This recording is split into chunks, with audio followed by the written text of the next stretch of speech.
There's a new sheriff in town. Jackson County picks its new leader. Relief is coming. Are you ready to ride the new Streetcar extension now just days from opening? Are you flying out of Truman, Kansas City, moving forward with plans to rename its brand new terminal? And we take a look at the rest of the week's big headlines, from an embarrassing hate-filled leak that forces the Kansas Young Republicans to disband to greenlighting a new Barbie theme park in Wyandotte County. Week in Review is made possible through the generous support of Dave and Jamie Cummings, Bob and Marlise Gorley, the Courtney S. Turner Charitable Trust, John H. Mize, and Bank of America N.A. co-trustees. The Francis Family Foundation through the discretionary fund of David and Janice Francis. And by viewers like you. Thank you. Hello and welcome. I'm Nick Haines. Glad to have you with us on our weekly journey through the Metro's most impactful, confusing and downright head-scratching local news stories. Hopping on board the Week in Review bus with us this week from KSHB 41 News, political reporter Charlie Keegan. From our Metro's newest newspaper, Next Page KC, Eric Wesson. From the anchor desk at KMBC 9 News, Kris Ketz.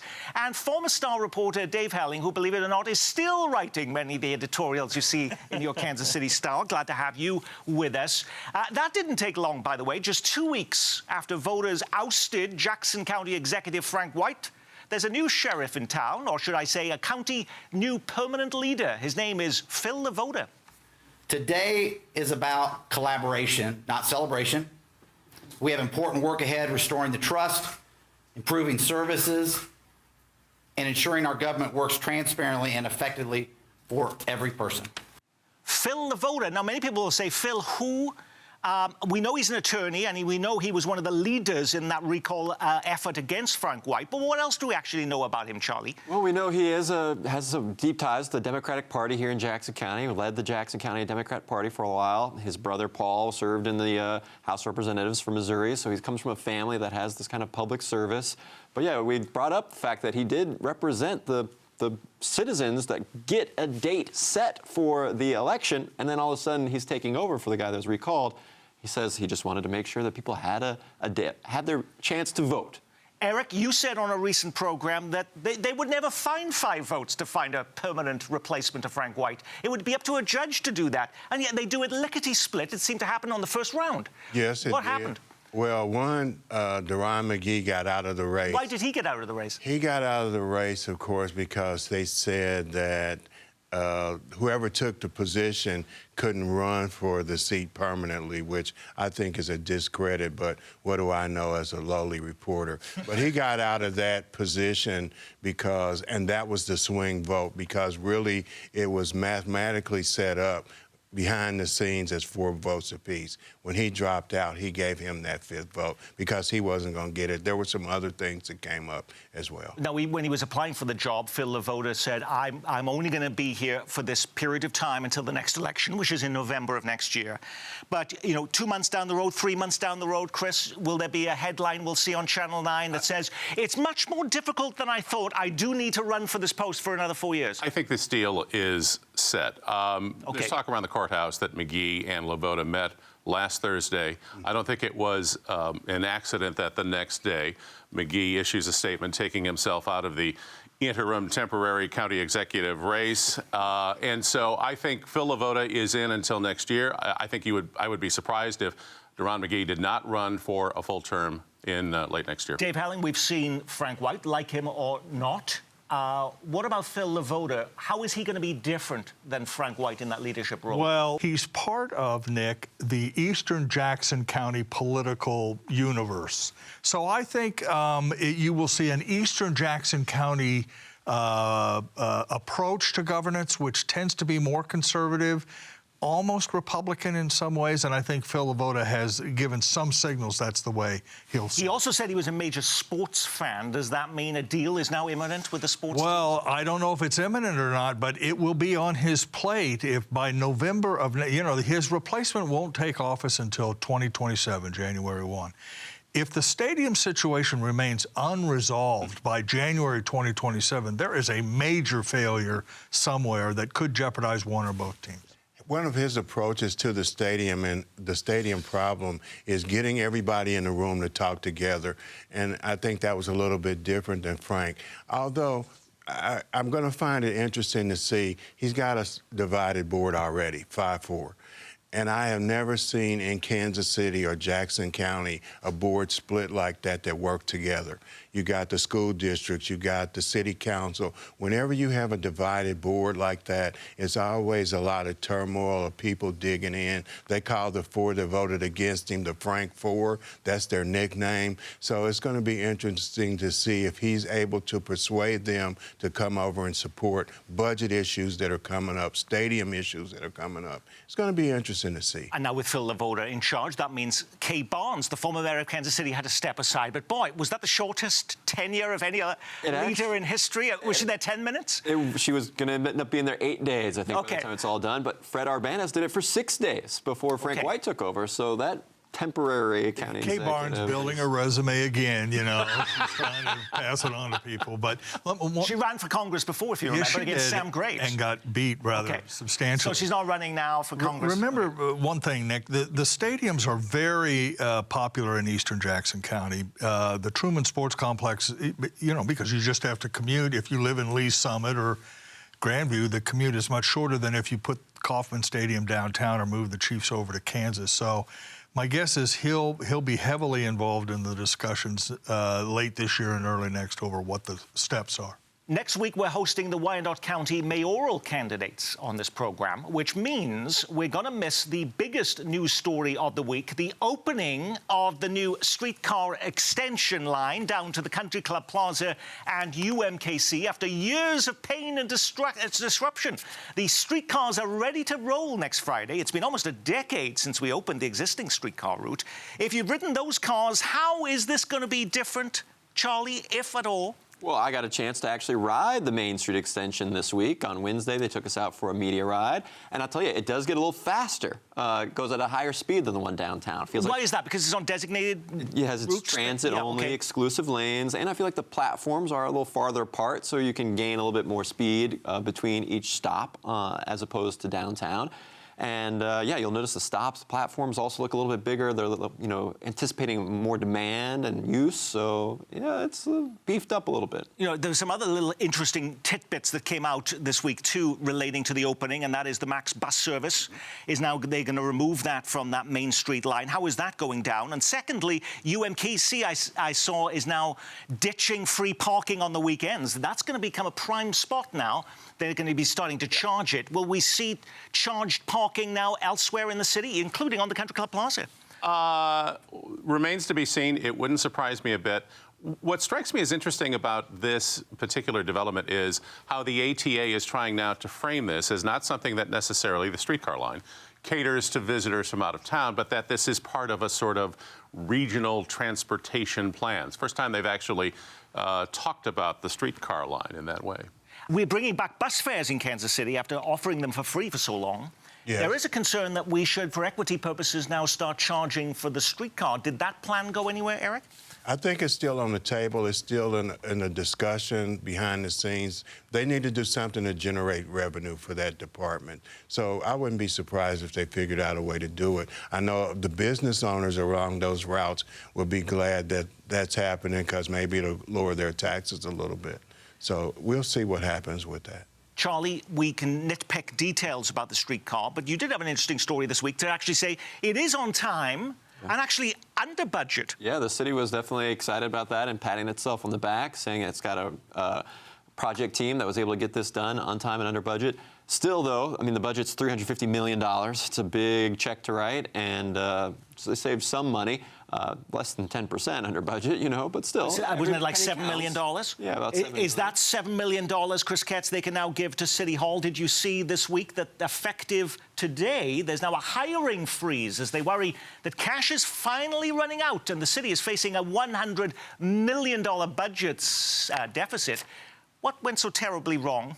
I'll try. Yeah. Give that to Dave. There are all city governments, and not just Kansas City, Missouri, are facing higher prices for goods, you know, things they use just to buy at the store to pencils and toilet paper and all the things that cities buy. So those prices are going up in part because of inflation, tariffs, other related subjects. Wages are going up to a certain degree. And then in Kansas City, there is a mandated expenditure for the police department that gobbles up a huge part of the general fund. And when you put that all together, and then there's even a slight economic downturn and revenues don't come in quite as quickly, that's a recipe for the same kind of problem, Nick, that I covered for 30 years at City Hall, which is we're out of money, we need to do something. You got millions of dollars in lawsuits that you're paying out of that as well.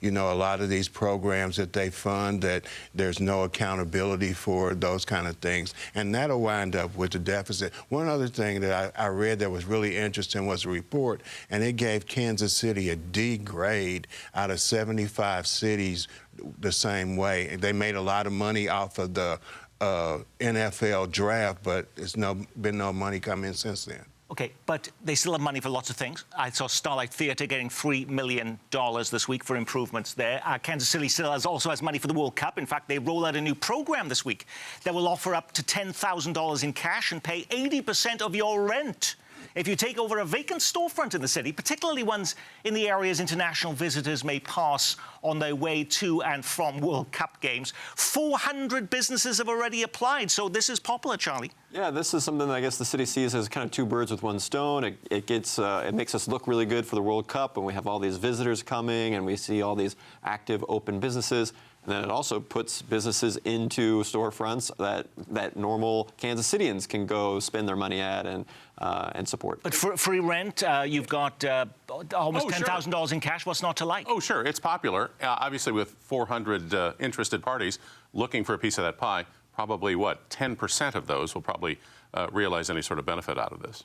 Remember one other thing that you're spending money on at City Hall, and that's $22 million apparently for a temporary city jail before they can build a new one.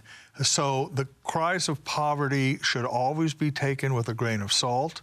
But we are in a new era in city governments and county governments across the region, which is the revenue isn't coming in the way it once did during COVID, and expenses have gone up. Now, are you flying out of Truman? You could be soon. Months after the idea was first proposed, the Kansas City Council is moving forward with plans to rebrand Kansas City's new airport terminal after President Harry S. Truman. They also want to spend $150,000 on a new statue of Truman inside the terminal. Well, I think it's great for Truman's legacy, something that Truman deserves, given his stature as one of our country's great leaders. I feel very strongly that the world needs President Truman's example now. What would be the biggest upside of doing this? I think it's just a continued celebration of Harry Truman and all that's independence in Kansas City. It doesn't change the name of Kansas City International Airport. So you'll still be flying into KCI? It'll be KCI. It'll just be the Harry S. Truman Terminal. So it's like, like going to GEHA Field at Arrowhead Stadium. A little bit. Is there a downside, Eric? Probably, if you're talking about laying people off, spending $150,000 on a statue, that might be a downside, because that could be 3 employees that you're paying. There's irony, of course. Harry Truman took the train. And, he didn't fly a lot. He went into Union Station. But as I've talked about on other programs, Nick, I think the idea of naming the terminal after Truman reflects some ambivalence about the future of the Truman Sports Complex. Because if one team or the other leaves, then you don't really have a complex. You've got a stadium, you've got Arrowhead or whatever it is. So I think they're sort of planning for that potential development. It could be the Truman Sports Complex at the Speria campus. Yes, yeah. Couldn't it be that? Well, I don't think Harry ever went out to Overland Park. I could be wrong. Aren't there other statues of him in Independence? Couldn't that be moved to the airport and maybe save $150,000? I don't know. They may want to take you on as a consultant, Eric. In many ways, crime is never out of the news in Kansas City, but there are a couple of new developments worth noting this week. The Kansas City Police Department makes a big announcement that they're trading in patrol cars for these glorified golf carts in some parts of the city. Eric, if you're bent on causing trouble, could you easily outrun one of these? You can never outrun a radio. You probably could get away from them, but they would probably be able to cut you off at some point or time. So it's just interesting. What's the value of these, Charlie? Well, I actually saw one driving through downtown earlier this week. I think it's just a value of making the police more visible, making it more accessible, making it look like they're out and about, giving them the ability to go down alleyways maybe a little bit more than walking or driving a patrol car. Other departments across the country have done this. This isn't anything necessarily new, and I think the reviews have been rather mixed if you go city. But I'm amazed, though, how much attention this got from the news media. Yeah, it did. Well, and a lot of that too had to do with a recent incident of crime in a parking lot downtown too. So the timing of that, I'm not sure that was an accident or not. Well, more seriously, though, as Kansas City hits 122 homicides, new statistics show how many of these murders are acts of domestic violence, now on track to be the highest in a decade. 19 women's lives lost so far this year from being pummeled by fist strangulation and getting on the wrong side of their partners and the wrong side of their gun. Any explanation offered as to why domestic violence has hit a decade high? It's a carryover from COVID. I talked to the Jackson County prosecutor this morning, Melissa Johnson, about the same thing. Carryover from COVID. We've never really stabilized about that. But one of the things I found interesting was housing, the lack of housing. So people stay in abusive relationships because there's no place for them to move to. So the shelters are most of the time filled, and there's a lot of things to get into those. But I think housing is a key issue, as well as people just frustrated about the way conditions are. And the problem with domestic violence, Nick, can be a serious reason for the city to accelerate its jail construction, because some of the inmates at the city jail are put there for domestic violence violations. And that, unlike murders and other more serious felonies, the misdemeanor domestic violence problems can escalate. So the need for a city jail for that clientele is pretty obvious. And Eric mentioned the prosecutor, but she is now insisting that these domestic violence cases don't go before municipal court, where the charges may only be up to 6 months in jail, max, that they be sent to her where there could be greater penalties. Is that happening? Yeah, as far as I know, that's happening. Yeah, Melissa Johnson has launched a new dashboard this week where you can kind of track how many domestic violence cases are coming in and how many result in prosecution and convictions. But as you mentioned on a recent show, too, the new Jackson County Jail may not even have room for them, because that is also already now overbooked. Yeah, it's already at capacity before it even opens up. And so what are you going to have to do? House people in a city jail? Well, you don't have one of those. So maybe this will have a faster process in getting the new city jail online. Well, Lisa Johnson's office says there's been a 57% increase in the filing of DV cases because they're now state cases that carry a higher punishment. And there's also been a 13%, which I think is interesting, decline in the number of cases that were filed but weren't followed through because the victim decided to not to press charges. There were 3 political stories of local interest that caught my eye this week. Kansas legislative leaders approved $460,000 to fund a special session tentatively scheduled to start on November 7th. That's just 3 weeks from now. Week in Review watcher Kevin in Olathe writes, why not just wait until January when everyone's back? What's the hurry? Couldn't they still redraw the maps in January? I think there's a calculation here that if they do it in November, perhaps there will be legal challenges, most certainly. And I think the thinking is maybe that this will give the court system a little bit more time and more of an opportunity to come to some sort of decision. There are going to be cases that are going to challenge this new map, that it's a violation of the Kansas Constitution. So it's going to take some time for this, I think, to go through the legal system. I'm almost positive that's where it's headed. An update, by the way, on the map issue in Missouri this week. The national news site Politico says it looks like there won't be as much national help, after all, to push a referendum to block Missouri's newly redrawn congressional map, according to the influential Washington political site. The money, attention, and the party's big political stars are focused on bigger efforts. More specifically, the major campaign to redraw California's map. Is Missouri not considered important enough, Charlie? Well, I suppose not. Maybe it's just the one seat that it's flipping, where California is more focused on a larger number of seats. But also, I feel like the grassroots effort in Missouri are strong enough. Well, maybe they don't need the national money. We already know that a group gathering signatures to force a voter referendum on the redistricting map had more than 100,000 signatures. But the new Missouri Attorney General this week, Catherine Hanaway, filing suit to say that the referendum is unconstitutional. Right, and so the courts will be the place, as Kris suggests, in Missouri to fight some of this out. You know, we should make it clear that if there is a successful petition drive, absent a court order, this might suspend the new map and allow Emanuel Cleaver to run again in 2026, which he apparently wants to do. So this story is still being told, and will be told, by the way, next winter in the both legislatures. This is a story, by the way, that also deserved a few more facts than it got, and it's making news again this week, and that was the firing of the head of the Eisenhower Museum because apparently in the reports he refused to hand over a sword that the Trump administration wanted a gift to King Charles.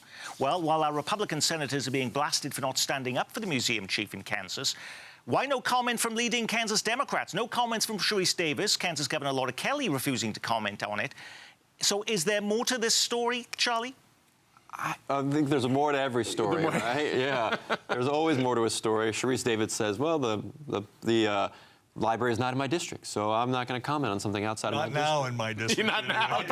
But you know, we're in this sort of 24/7 news cycle. After all this time, there's still not one more word about that, and nobody's speaking of any political strike? Well, let's be clear, Nick. If you commented every day on the outrageous decisions of the Trump administration, we'd all drop over from exhaustion. I mean, it's an hourly occasion. Ongoing. And you know, Kansas enjoys the Eisenhower Museum, but doesn't really have a stake in it other than it's here in Abilene. So I'm not sure that, I think there is more to the story, but it's a story that's more national really than local. Now, It'd be the same thing if the Eisenhower Museum were in Pennsylvania, you know, and they asked for the sword, we'd pay attention that way. Now, when you put a program like this together every week, you can't get to every story grabbing the headlines. What was the big local story we missed? What a difference a week makes. The Chiefs defy their critics, and Mahomes makes history as the fastest quarterback to make 300 touchdown passes. The death penalty back in the news as Missouri Governor Mike Kehoe presides over his first execution. Lance Shockley dies by lethal injection 20 years after he was arrested in the killing of a state patrol trooper. The Kansas Young Republicans disbanded after a leak of hateful, racist messages. Attorney General Kris fires his communications aide in what is now a national scandal. Child safety tops the local headlines as a 9-year-old is killed while riding her bike to school, and a Leawood 4th grader in critical condition after being hit by a truck while riding his scooter. The Truman Museum closed for a 3rd week as the government shutdown continues. Thousands of local federal workers are furloughed without pay. And don't worry, Barbie is still on the way. Bonner Springs signing off on a development agreement that will bring a Mattel theme park to Wyandotte County. It'll feature a Hot Wheels roller coaster, full-size Barbie Land, and Thomas the Tank Engine attractions. Alrighty, Eric, did you pick one of those stories or something completely different? Barbie, right? Hot Wheels. I'm a Hot Wheels person. Yeah, the government shutdown and federal employees here that's in this area that's not working. They're just caught in the middle of a political battle that's really not a battle. You negotiate. Everybody come in a room, hash it out, get it worked out, get the government open, and get people's paychecks rolling again. Chris Ketz. The Rashee Rice return to the Chiefs is an interesting one to me. Certainly Chiefs fans are excited because he's back and he's another offensive weapon. But this is a guy who was involved in a pretty serious situation, a high-speed chase on a busy freeway in a big city that could have been a whole lot worse than it turned out to be. Not that it wasn't bad, but it sure could have been worse. Charlie. I went to the Blue Valley School District where they fired a teacher this week who had touched a student in kind of a restraining but consoling manner, and just kind of highlights how some of the rules maybe aren't as black and white as they're written down in the policy handbook. This teacher had tons of parents in her corner supporting her and trying to convince the... What I found interesting about that, at a time when it's hard to get people to go to anything, a lot of parents going to a school board meeting. Yeah, the engagement is always amazing to me. Absolutely. Dave? Teachers are not paid enough, by the way. Just throw that in. Today, as we tape the show, October 16th, is the 25th anniversary of the crash of Mel Carnahan's plane. He was running for the Senate against John Ashcroft. It was a tragedy, of course. It was the most intense week I've spent in covering politics in 45 years. But it's also now, we understand, an inflection point in Missouri politics where really the Democratic Party in Missouri began to fade into a definite minority status with the Carnahan disaster. And so we should think about that and think about how politics has changed in Missouri since that great story back in 2000, Yes. year 2000. And if you remember, we hosted the last debate, the only debate between Mel Carnahan, the governor of Missouri, and John Ashcroft, and he would go on the plane right afterwards. Yeah, but I think one of the last interviews he ever did was with us, and of course he was part of that debate, which the eyes of the state were tuned upon. Fox 2 News in St. Louis has done a half-hour documentary on the Carnahan crash. I was happy to participate, and I invite viewers to go look at it and remember what a time it was in Missouri politics. And watch kids on bikes. There's 2 kids this week. Yes. And a 70-year-old Bike and a man. scooter.